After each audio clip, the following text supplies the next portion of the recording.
Es hora de ponernos al día con nuestros derechos.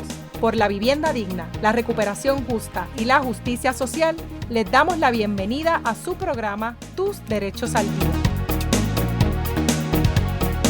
Gente, estamos aquí una vez más en Tus Derechos al Día, este espacio auspiciado por Ayuda Legal Puerto Rico con la idea de hablar de temas de política pública que inciden en los derechos. Y hoy tenemos varias cosas que hablar. Vamos a estar sobre todo hablando de lo que ha sucedido en días recientes con esta entrega de listas de personas inmigrantes que tenían o que tienen una licencia de conducir a las autoridades federales, y me gustaría que desde el inicio fuéramos muy claras en cómo vamos a enmarcar esta conversación, que no solamente es vital para el tema de los derechos de la comunidad inmigrante, sino que también tiene que ver con el derecho de toda persona que vive en Puerto Rico a vivir en paz, ¿no?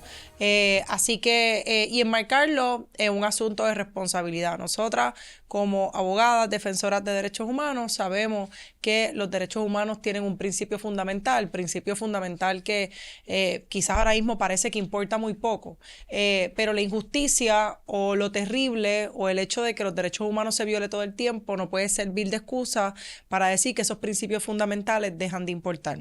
Y es que quizás en tiempos donde estamos viendo un genocidio siendo televisado por meses y meses y meses y meses, estamos viendo estos horrores todo el tiempo en redes sociales. Lo que pasa aquí con los inmigrantes, corremos el riesgo de normalizarlo.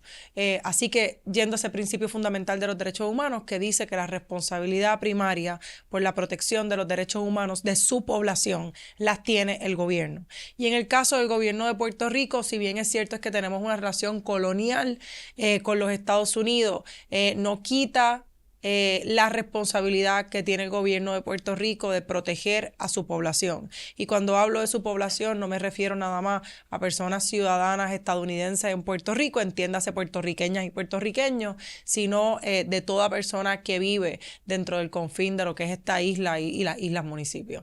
Así que enmarcar eso primero, esa responsabilidad del gobierno, y segundo, enmarcar esta conversación de los inmigrantes en un asunto medular. Y es que ante esa responsabilidad el gobierno de Puerto Rico falló. Jennifer González tomó una decisión, y la decisión que tomó Jennifer González a través de su administración, una administración donde los jefes de agencia no tienen voz, sino que la siguen de un lado a otro como asesores y como un séquito, Jennifer González tomó personalmente la decisión de la entrega de listas de estas personas inmigrantes a las autoridades federales. Esto sin cuestionar, y esa es la conversación que vamos a tener aquí, la legalidad del hecho, eso sin cuestionar el que cómo se pidió, sin hacer ningún tipo de acto de resistencia como han hecho no solamente otras municipalidades, sino otros estados dentro de Estados Unidos, sin pedir ni la secesión, ni la anarquía, ni el comunismo, ¿verdad? Sino como un acto de protección de su población, de esa responsabilidad primaria que tienen los gobiernos hacia su gente.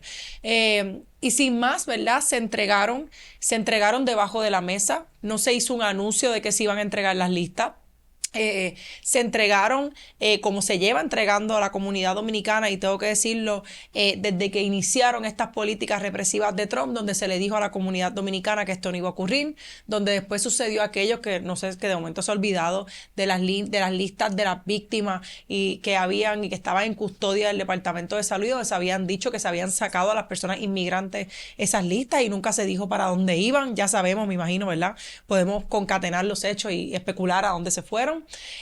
Tampoco se hizo un proceso de verificación con el Departamento de Justicia. ¿Para qué está el Departamento de Justicia ahí? Sino para verificar la legalidad de una orden que ahora mismo no nos saben decir si fue administrativa, si fue judicial, y que estamos perdidos en la demagogia. Y lo digo desde aquí. Precisamente porque hace unos minutos atrás, mientras estamos grabando esto, salieron unas expresiones muy escuetas de la gobernadora que intentan caer en esa trampa, ¿verdad? Antes, hace 2 meses atrás, 3 meses atrás, la gobernadora de Puerto Rico decía que había que escoger entre inmigrantes o fondos federales. Y hay unas expresiones de ellas que literalmente dicen eso. Si no dejamos que pase la redada, vamos a perder los fondos federales. Pues ahora que los fondos federales ya se van a restringir, se van a limitar, no se van a ir 100%, pero se van a limitar, no importa que ella le haga la estatua más grande de oro a Donald Trump en el medio de la plaza pública, que se sustituya la fortaleza con una estatua de Trump. La realidad del caso es que el mensaje que sale hoy es un mensaje anclado en una idea absurda, que es que Puerto Rico es un estado de ley y orden. Y no digo solamente por el caos que hay en Puerto Rico ahora mismo, sino que es un estado de ley y orden diciendo a la gente que una cosa es la responsabilidad o cómo nos sintamos usted en su casa, que se puede sentir muy triste por la comunidad inmigrante, y otra cosa es el cumplimiento con la ley. Y eso es mentira. Primero, porque aquí vamos a hablar de la legalidad y de qué es lo que está jurídicamente ocurriendo, pero también porque hay una decisión y una responsabilidad del gobierno de Puerto Rico de responderle a la gente. Y en medio de este contexto, ¿verdad? Quiero sumar a la conversación el hecho de que esto vaticina o nos dice muy claramente, pero yo creo que hay que seguir emplazando para que lo digan tantas palabras, para que sea tengamos otro comunicado así, cuál va a ser la decisión del gobierno con otro paquete de leyes protectoras que se presentaron durante esa misma época, que esa ley que les permitió a los inmigrantes tener una licencia de conducir. Y voy a ser muy, muy clara, ¿no? Bajo el gobierno de Alejandro García Padilla, de la conversación que podemos tener de los desfases y los logros y los aciertos y las carencias. La realidad es que había un compromiso con una comunidad inmigrante que llegaba a la Fortaleza, y hago el full disclosure, en ese momento yo trabajaba en Fortaleza uno de los años de esa administración. Y recuerdo, ¿verdad?, este llamado de la propia comunidad, no solamente a las licencias que se aprobaron a través de la Ley 97 del 2013, también se pasó una carta de derechos de las empleadas domésticas, que en su mayoría son mujeres, o un gran número de ellas son mujeres inmigrantes con estatus migratorio no definido. Tercero, se pasó una legislación que me parece que esa también hay que emplazar a la gobernadora que va a hacer para garantizar el acceso a servicios de salud de poblaciones inmigrantes, y me pregunto cuál va a ser la postura con esos inmigrantes que llegan allí y se registran utilizando otra identificación que no es el número de seguro social. Y también se aprobó, si no me equivoco, en el 2015 una ley de acceso financiero que permitía a las personas inmigrantes abrir cuentas en las instituciones bancarias de este país utilizando un número que no fuera el seguro social. ¿Cuál va a ser la postura? Por un lado, de la banca, ayer la vicepresidenta de la Comisión de la Asociación de Bancos decía que no se ha recibido un subpoena, que esa información la custodia el banco, que eso... Pero ¿cuál va a ser la postura del gobierno sobre los datos de salud, sobre los datos de Hacienda de los inmigrantes que rinden planilla y que no tienen un seguro social? ¿Cuál va a ser la postura entonces con el tema de las instituciones financieras? ¿Dónde se va a parar el gobierno? Y yo creo que esto es urgente saberlo. No solamente porque esto ha tocado una fibra moral del país, sino porque el país no está convencido de la legalidad. Y cuando el país no está convencido de la legalidad, presume a ciencia cierta que al gobierno no le importa precisamente la ley y orden, y que esto puede ser el estado de horror donde de momento el gobierno de Puerto Rico comparte información con el gobierno federal y llegan a tu casa y te arrestan. Y yo creo que eso ha tocado una fibra de memoria muscular de los puertorriqueños y las puertorriqueñas. Yo creo que también hay una noción de que entramparon a esta comunidad dominicana, de que los está tomando un estado de vulnerabilidad. No es que ella está diciendo yo me voy a meter en la página del tribunal, que también sería terrible, y buscar a personas dominicanas con casos criminales, sino que ella literalmente lo que está diciendo es personas que buscaron una licencia de conducir para transportarse de un sitio A un sitio B, para poder llevar a sus hijos a la escuela, para poder llegar a hacer la labor de cuidado de ese adulto mayor encamado que el municipio por décadas ha fallado en ponerle una ama de llave, a aquella persona que va a cuidar los niños porque el gobierno no ha abierto el Head Start o cerró la escuela o el centro de cuidado que había en esa comunidad, de esa persona que llega a la casa a hacer las labores domésticas porque las mujeres, las madres trabajadoras puertorriqueñas no podían trabajar y criar a la misma vez, de mujeres y de hombres en trabajo de construcción, en ese trabajo del colmado de la esquina que mantiene una economía local más o menos moviéndose. Y nos preguntamos, ¿por qué atacarlo en este momento de tanta vulnerabilidad? Y yo voy a atreverme a decir, ¿verdad? Y sé que me he extendido un montón en esta introducción, que esto ha caído tan mal, a como si fueran a decir que fueron a buscar a los inmigrantes indocumentados a una iglesia. Ha caído igual de mal a la gente. Y yo creo que es el sentido de hasta dónde los vas a perseguir, qué más les vas a quitar. Ya está bueno, ¿no? Pero Jennifer González sigue tomando una decisión y las expresiones que saca esta mañana son reiterándose en su decisión, y ya nadie se cree lo de los fondos federales, ya nadie se cree lo de la ley y orden, y yo creo que es un momento crítico para este rol de la gobernadora, para la legitimidad que restaba, por lo menos sus posturas sobre estas políticas públicas federales. Verónica. Yo te escucho, Ariadna. Yo creo que la gobernadora ya ha sido bien clara de cuál es su postura en cuanto a los derechos de esta comunidad. Yo creo que no hace falta mucho más. Tenemos que partir de la premisa de que todas esas preguntas de ese listado de derechos adquiridos por la comunidad la respuesta de la gobernadora sería no, o sea, por encima van otras prioridades, otras necesidades que ella identifica, y eso es, y con eso es con lo que tenemos que trabajar. Creo que en el contexto de lo que ha estado pasando, es interesante porque cuando al principio de año comenzaron las redadas, pues hubo como mucha tensión mediática, la gente estaba bien movilizada, muy preocupada, de momento hubo como un silencio en el que se llegaba a decir como que los medios entendían que ya no era noticia las redadas, y las redadas continuaron dándose. Y ahora sale a relucir cosas bien terribles como... no hace tanto estábamos hablando de que el Hotel La Concha estaba colaborando porque habían aparentemente unos trabajadores de construcción. Que después nos enteramos, perdona que te interrumpa, por un artículo de NPR donde entrevistaron a la jefa de Homeland Security en Puerto Rico, que aparentemente el tip había sido por competencia del contratista que no se llevó la subasta para hacer la construcción. Y pues imagínate, entonces eso yo no lo sabía, pero pues no me sorprende. Al mismo tiempo, en esos días pues se hizo una conferencia de prensa donde quien dirige a Homeland Security acá no, quien dirige los operativos en Puerto Rico, de las redadas y todo eso, hablando con total tranquilidad, normalidad sobre quienes colaboran con ellos, con ICE, quién no, sin ningún tipo de problema. O sea, se lo estaba diciendo a la prensa públicamente, y creo que es bien importante que sepamos que ahí es donde estamos.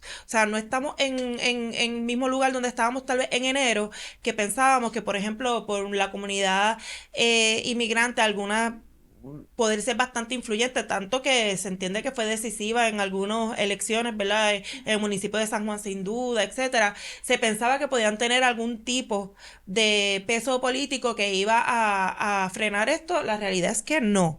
Así que nosotras, las defensoras, pero la gente en general, tenemos que preguntarnos qué vamos a hacer, cómo vamos a paliar esta crisis, cómo vamos a defender a nuestras hermanas que están pasando por esta situación. Debemos enterarnos más de lo que habíamos hablado en un principio, ¿verdad? De que era legal, que no era ilegal, cómo nos podíamos exponer, porque el gobierno de Puerto Rico es cómplice de la estrategia de las redadas, ha estado colaborando hace tiempo. Esto no es ahora por la entrega de unas listas, desde el primer momento, como bien dice Ariadna. O sea, la política pública de Puerto Rico en estos momentos es de completa complicidad con las políticas de Estados Unidos con relación a inmigración. Eso es lo que hay, ya no hay duda. Entonces ahí es que nos toca ver qué podemos hacer, y sí hacernos las preguntas difíciles, ¿verdad? De por qué no podemos hacer más, qué es lo que nos detiene y qué como país tenemos que tomar, porque claro, nos da pena que nos saquen a nuestra vecina de su casa, delante de sus hijos o lo que sea, pero hay muchas otras preguntas que nos tenemos que hacer a la hora de la verdad, si de verdad queremos defender a la comunidad inmigrante en nuestro país, tomando en cuenta de que hay muchas cosas que nosotros no podemos evitar, ¿verdad? Sobre todo en materia migratoria. Pero lo que yo saco, y si fuera a agradecer algo de todo lo que ha pasado, es que ya no todo está al desnudo, ya no hay medias verdades, no debe haber beneficio de la duda, y entonces eso nos abre unas puertas, ¿verdad?, de conversación y de acción, que creo que sería entonces lo más importante en estos momentos. Yo tengo una preocupación porque la colonia sigue, ¿verdad? La colonia nos sigue impactando de diferentes maneras. Y yo creo que todo este asunto con los inmigrantes ha estado bien impactado con la cuestión colonial, en el sentido de que la gente siente que si Estados Unidos dice una cosa, no hay manera de frenarlo. Tú no puedes oponerte, no puedes cuestionar, no puedes decir nada porque lo pidieron los federales, porque lo dicen los federales, porque, ¿verdad? Y esta diferencia y esta sensación que tenemos como país colonizado de que contra la metrópoli no hay nada que hacer y hay que cumplirlo todo lo que ellos digan. Entonces, a mí me llama poderosamente la atención porque incluso los estados que están incorporados en la Unión y que saben lo que significa verdaderamente formar parte de una unión, sí saben que pueden poner freno, que el gobierno federal no es total,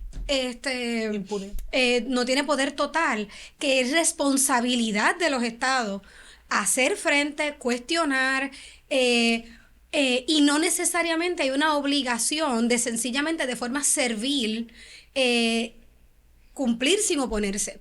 Entonces, aquí sí, aquí está esa sensación de que lo pidieron los federales y no hay nada más que podamos hacer. Y me preocupa terriblemente, porque ha sido nuestra historia de todo esto, este siglo entero, más de un siglo. Y que cada vez se profundiza más. Y entonces, ahora en situaciones y en coyunturas como esta, donde vemos a una comunidad, a gente que vive con nosotros siendo impactada por esta situación, donde nosotras mismas como puertorriqueños y puertorriqueñas estamos indignadas con lo que está pasando, a la misma vez el colonialismo nos sienta y nos calla y nos dice, es que como lo dijeron los federales, pues bendito se lo... ya. Sí. Y eso, yo creo, y eso, cuando lo de ley y orden, choca de tantas y tantas formas, pero no solo es la idea de que ellos están cumpliendo este mandato federal que en verdad no existe, pero no es que estamos cumpliendo con ese mandato federal, es también un poco montarnos la idea de que esta gente estamos cogiendo en verdad son criminales, que no es cierto tampoco, ¿verdad? Ya, más allá del ridículo de decir que un país es orden, un país donde las reglas se cambian para que las casas de los suegros ya no sean ilegales, tú no puedes hablar de ley y orden, punto. Pero de sugerir que estas personas son criminales porque están en este país sin haber regularizado o pasado por el proceso formal de inmigración es inherentemente problemático, y lo que hace es tratar de levantar y revolcar un odio en la gente enteramente xenofóbico, y sobre eso tratar de construir y defender lo que estás haciendo, que es perverso y horrible. Yo sí rescato algo, por lo menos, saber que por lo menos hay mucha gente que no se está comiendo el cuento. La gente se está levantando, la gente está indignada, la gente está ofendida. Con lo de las iglesias, ciertamente las iglesias han sido muy vocales en decir que con ellos no van a cumplir, y no creo que alguien vaya a tratar de obligarlos en este punto, pero la gente, los actos de solidaridad de la gente con la comunidad a mí sí me han sorprendido, y es tal vez para mí lo más importante a rescatar en este espacio. La gente no les va a creer el cuento y ellos lo saben, esto va a tener un costo. Sí, porque la respuesta, por ejemplo, de la gobernadora durante, ¿verdad? Que la han citado en distintos medios es, no podemos escoger qué ley vamos a cumplir, pero ¿cuál es la ley? Pero todo el tiempo escogemos, ¿no? Todo el tiempo se hace una selección, pero yo agradezco mucho, por lo menos que, aunque sea desde la demagogia, se exprese ya con la verdad, que es que sí, que se entregaron. De hecho, ha trascendido que los datos se entregaron desde enero, febrero. De hecho, yo pienso que hubiese sido mucho más justo y transparente, incluso si ya se hubiese visto y hubiese habido un análisis jurídico que dice tenemos que entregar sí o no, y ella, pues nadie está esperando que ella esté dispuesta a restarse. Obviamente esto no son las expectativas que tenemos hacia la gobernadora, ni nada así, ¿verdad? Ningún tipo de resistencia, pero sí haber dicho, el viernes próximo tenemos que entregar las listas. El viernes próximo tenemos que entregar las listas, y por lo menos que esta gente tuviese una notificación adecuada, porque primero mucha de esa gente quizás ya reguló su estatus migratorio. Estamos hablando de hace 10 años atrás, personas que siguen, ¿verdad?, en procesos de renovación de licencia. No, pues podemos hablar de que regularon el Estado, podrían todavía tener acceso a remedio migratorio. Pedir asilo es un derecho humano. Ni siquiera, no solo podrían... Quizás tenemos sobrevivientes de violencia doméstica que no han completado el proceso. Y que están súper expuestas. Sí, ya sabemos que están expuestas. Sí, y la idea de que están, entonces la idea de la criminalidad, cruzar una frontera no es un delito, es en cualquier caso una falta administrativa, igual que lo dan con un ticket, ¿no? Y aportan significativamente a nuestra economía, a pesar de que no reciben los beneficios. Uno lee, y esto es un error, pero cuando uno lee los comentarios en las noticias siempre hay alguien que dice... es que lo que vienen es a masoquismo tal vez, yo pensaba que había aprendido, pero a veces la curiosidad me gana, y no es que esta gente lo que nos cuestan reciben beneficios y los están robando. Y la verdad es que no, de hecho aportan el seguro social y después no pueden sacar dinero, porque uno dice, ¿cuál es tu seguro social? 1, 2, 3, 4, 5, 6, 7, 8, 9, 7, 8 y 9. Y están aportando el seguro social sin poder recibirlo a cambio. Están pagando contribuciones, recibiendo menos cosas a cambio. De hecho, con el seguro social se estima que es lo que mantiene a flote el seguro social. Porque tenemos seguro social porque los inmigrantes contribuyen, ¿no? Sí, es que esa idea de que son criminales y de que son takers, de que vienen a coger, a beneficiarse, a vivir gratis, que no sé, como si fueran una especie de no sé, de parásito, plaga, parasitario, es una cosa muy terrible cuando todo el mundo sabe, y todo el mundo sabe lo duro que trabajan. O sea, yo algo que estoy pensando hace mucho tiempo desde que empezó Trump y ver la reacción de la gobernadora ante Trump. He dicho que Trump le está dando el tape ideal a la gobernadora, ¿verdad? Porque todo es Trump, Trump, Trump, y todo es culpa de Trump, y Trump es el que nos manda, y tenemos que cumplir, porque si no vamos a perder fondos federales. Y entonces esa ha sido la excusa para no hacer nada por mucho tiempo, no someter proyectos de administración, no moverse para una cosa, no moverse para la otra, tardarse un montón en dar un mensaje que tenía que haber dado al principio. En fin, todo es Trump, todo es culpa de Trump. Y le ha dado la excusa perfecta, ¿verdad? Para no hacer nada y no hacerse responsable de, como yo digo, ella decidió ser gobernadora, pero parecería que lo que quería era literalmente ponchar y ya. Porque está bien complejo, Puerto Rico lo sabemos, pero es que no parecería que ella lo está tomando con la seriedad. Creo que es como si vieran que por ahí viene el tsunami, no hay nada que hacer porque el tsunami va a llegar, y entonces están acá como que pues tomándome la última piña colada en lo que llega la ola y nos arrastra, porque eventualmente yo quizás voy a terminar arriba en una palma y no me muera, pero la gente morirá. Y así creo que ha estado negociando, no solamente con los cuerpos de las personas inmigrantes, va a negociar con los cuerpos de las personas de la comunidad LGBT, o sea, con las víctimas de violencia doméstica. Se va a negociar con todo lo que nosotras en Puerto Rico nos preciábamos de ser defensoras, de todos los adelantos cuando vamos y salimos de Puerto Rico y decimos, sí, aquí hay tal ley, aquí está, ¿verdad?, tal cosa que allá en los estados tal vez no existen, y todo eso está sobre la mesa. Porque es la forma de, primero, justificar que no está pasando nada a nivel local en términos de políticas públicas ni mejoramiento de nosotras en sociedad, y también porque una forma de ver si de verdad por alguna razón pudieran negociar algo de oxígeno en lo que se nota que va a ser una catástrofe, ¿no? Y eso es lo que más me preocupa a mí, porque en el camino, y lo decíamos bien al principio, decíamos, va a morir gente. Cuando la comunidad trans, por ejemplo, cuando empezaron todas esas políticas, decíamos, es que va a morir gente, esto no es una cuestión de ideales ni aspiracionales, es que la gente se va a morir. Pues con las personas inmigrantes se van a morir, o sea, van a morir de distintas formas, porque se está negociando con sus cuerpos. Por tal, y en el caso de Puerto Rico, es para tapar lo que no se está haciendo, para tapar la falta de compromiso y la falta de visión y de un plan de país. Y ese es el problema que tenemos, porque vamos a seguir muriendo. O sea, ahora pues son los inmigrantes y se entregaron unas listas, pero es que ya sabemos que víctimas de violencia doméstica también las van a entregar si las tienen que entregar. No van a haber servicios, no van a haber fondos y las van a entregar. Entonces, pues, ese es el problema que estamos teniendo. A cambio de nada. A cambio de nada, y no hay ¿dónde va a parar? ¿Dónde va a parar? Siempre. ¿Dónde va a parar? Nosotros tenemos que pararlo. Que le pregunten ahí lo bien que funciona congraciarse con el presidente. Y vamos a entrar un poco en Elon, pero me parece muy terrible también, porque me parece que la gobernadora también no tiene un interés en preservar ningún tipo de imagen en protección en la comunidad dominicana, que es un cambio muy significativo. Y ahorita traía lo de la administración de Alejandro García Padilla, no por hacer una connotación partidista, sino porque pues ha sido parte de ese cálculo político. También vimos, por ejemplo, a Pedro Pierluisi, que en este contexto de lo que pasó esta semana con lo de las listas, no me parece tan accidental o tan desconectado Pedro Pierluisi en aquel almuerzo en el sitio dominicano con miembros de la comunidad dominicana, el desayuno con los 3 golpes. Así que se está dando toda esta discusión, y me parece importante que Jennifer González ha tomado unas decisiones, y la decisión es importante, incidiendo en temas de derecho, por ejemplo, con lo es descartar la comunidad inmigrante. Descartar la comunidad LGBT, que lo vimos con el proyecto de libertad religiosa, tampoco importa para ella. Descartar otros grupos es más fácil, porque se ha hecho históricamente, como los grupos ambientales, los grupos feministas, pero también los descartó.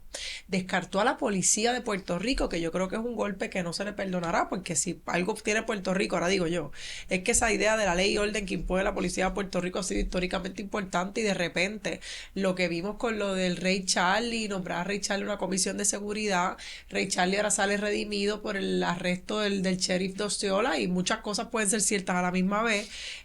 También un poco es un golpe a la policía de Puerto Rico, así que también descartó al grupo de la policía.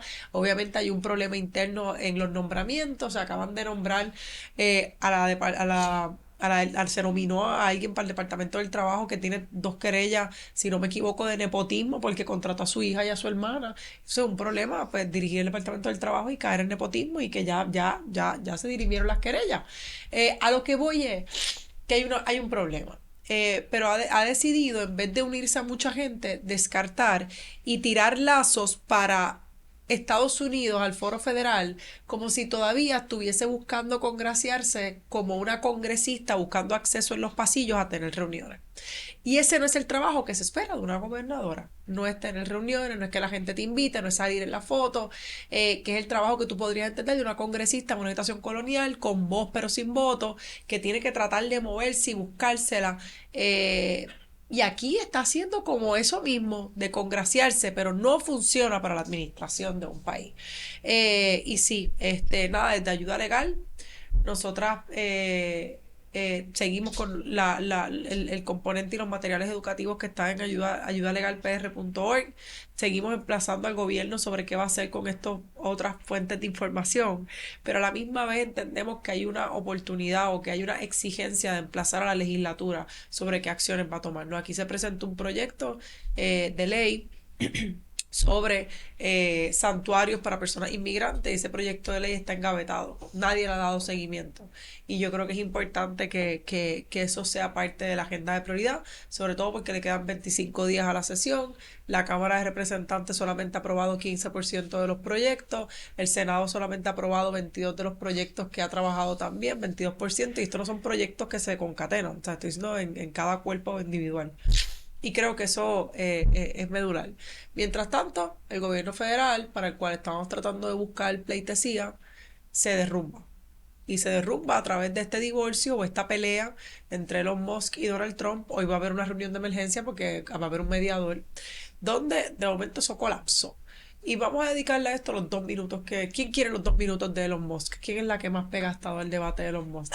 Verónica. No he sido yo. González. No he sido yo, ha sido Verónica. Dale, González. 2 minutos para Cuéntanos explicar. de Elon o Elon. No sé. Creo que es Elon, pero no. Podemos no decir preocupa. Elon porque Aquí le decimos Elon Musk. Sí, probablemente lo estamos diciendo mal, es africano anyway, ¿verdad? Sí, bueno.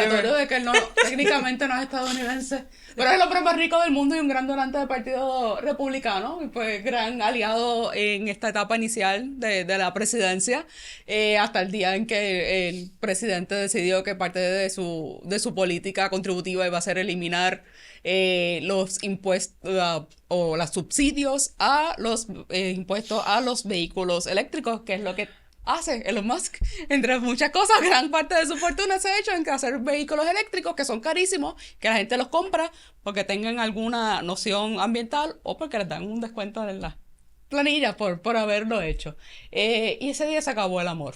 Aparentemente. Ay, Dios. Aparentemente ahora están teniendo una pelea pública a través de redes en que se han acusado de estar en listas de pederastas famosos. Pero Eso redes, en 2010. entre dueños de redes. Entre dueños de las Porque no es redes, cualquier claro. cosa. O sea, el dueño de X con Trump, que es dueño de la cosa esa que se inventó. Aquí uno acusándolo de que está loco, el otro está diciendo que está en las listas del pederasta más famoso en Estados Unidos, y peleando por qué va a pasar en el futuro. Uno amenazó quitarle los contratos, el presidente todos los contratos federales, él dijo, pues está bien, me quitamos los contratos, y dice que todo lo que yo estoy desarrollando para la NASA está inmediatamente paralizado, suerte con manejar la Estación Espacial Internacional sin mi ayuda, y el resto del Partido Republicano pues llorando y sufriendo porque también dijo que yo no les voy a dar un centavo más a ninguno de ustedes. Bueno, había prometido 100 millones para un PAC de Trump. O sea, de 100 millones y eso está Pero ahí una paralizado. pregunta que La yo gente tengo, pidiendo su ¿es deportación cierto, también. es cierto o no es cierto que Kanye West dijo, por favor, no peleen, ustedes dos son hermanos y no necesitan? No sé si Kanye dijo eso.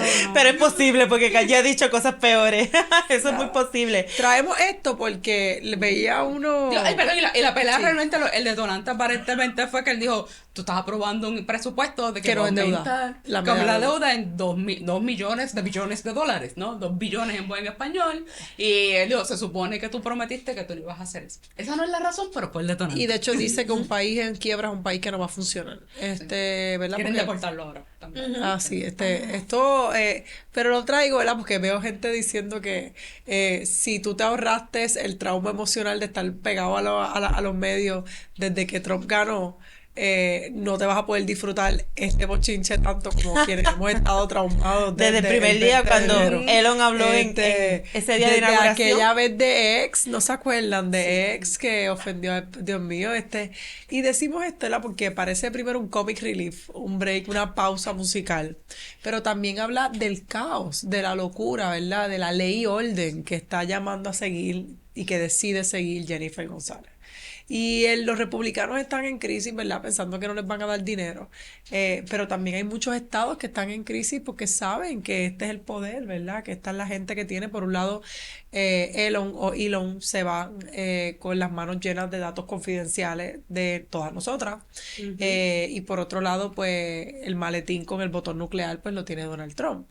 Y la pregunta es, en medio de este caos, ¿cuál es la ley y el orden? ¿Qué es lo que uno sigue? Y yo creo que en ese sentido, por lo menos los estados han tratado de procurar mediadores para dirimir cuál es la ley y el orden, por ejemplo, retando muchas de estas órdenes en los tribunales. Y quisiéramos ver algo, hubiésemos querido ver algo de eso del gobierno de Puerto Rico. Aparentemente ese no va a ser el panorama. Yo creo que la esperanza, como dice Cindy Jiménez, la poeta pepiniana, la esperanza audaz, pero la esperanza tampoco, ¿verdad? Es cualidad otra cosa. Y yo creo que hay que estar no solamente vigilantes, sino proactivos a buscar espacios de incidencia y democracia más allá de los 4 años que prometen las elecciones, porque el gobierno sigue tomando decisiones y sigue tomando decisiones que no van a ser revocables, ¿verdad? Al dominicano que se llevan de su casa a la fuerza y que les rompen su familia, ese niño que tiene que salir de la escuela, esos servicios médicos que no se van a recibir, esa deportación que se va a hacer forzosa a su país, para enfrentar el proceso que tenga que enfrentar después de una deportación forzosa en su país, no es reversible, no se repara. No es un malvete que subieron, no es un peaje nuevo, es algo que no tiene vuelta atrás. Igual que, ¿verdad?, pasa con otras decisiones que se toman, como es el daño a la zona marítimo terrestre, a los recursos naturales, como es negarle a una persona vivienda después de 8 años esperándola, negarle a una sobreviviente de violencia doméstica dominicana la posibilidad de buscar asistencia porque según el artículo del CPI los cuarteles están refiriendo a ICE. Son muchas cosas por el medio. Y creo que así como el gobierno toma decisiones, la gente tiene que tomar decisiones. Lo importante es que tengamos las cartas sobre la mesa y que desde ahí nos podamos echar a andar, siempre en defensa de los derechos humanos, ¿verdad? Y guiados por grandes sentimientos de amor. Dicho eso, nos seguimos viendo. Gracias, Wilton, acá en Webnéticos, por el cariñito y por la alergia esta que me contagiaste.